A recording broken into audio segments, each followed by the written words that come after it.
بسم اللہ الرحمن الرحیم۔ السلام علیکم۔ آپ دیکھ رہے ہیں یوٹیوب چینل عام سی باتیں۔ تحریک لبیک اور علامہ سعد حسین رضوی کا خوف، کراچی میں نیا اتحاد بننے کو تیار۔ اس ویڈیو میں ہم اسی کے متعلق بات کریں گے۔ ناظرین کرام، تحریک لبیک کے مخالف بھی یہ بات جانتے ہیں کہ پنجاب کے بعد تحریک لبیک پاکستان کا سب سے مضبوط گھر کراچی ہے، اور یہی وجہ ہے کہ اب تحریک لبیک کے خلاف کراچی میں ایک نیا اتحاد بننے جا رہا ہے۔ ناظرین کرام، کراچی میں MQM کے 3 حصے ہوئے ہیں، تو اسی حوالے سے یہ کوششیں کی جا رہی ہیں کہ آنے والے عام انتخابات سے پہلے MQM کو ایک پلیٹ فارم کا اکٹھا کیا جائے تاکہ تحریک لبیک پاکستان کا مقابلہ کر سکے۔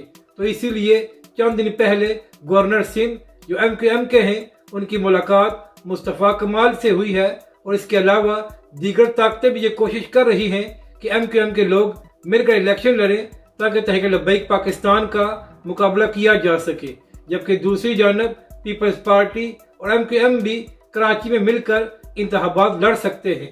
تو ناظرین کرام، آپ یہاں سے فیصلہ کر لیں کہ لوگ تحریک لبیک پاکستان اور علامہ سعد حسین رضوی سے کس قدر خوفزدہ ہیں کہ یہ لوگ تحریک لبیک کا اکیلے مقابلہ بھی نہیں کر سکتے۔ اپنی رائے کا ضرور اظہار کریں کہ آپ کو یہ ویڈیو کیسی لگی، اور ہمارے اس چینل کو بھی سبسکرائب کریں۔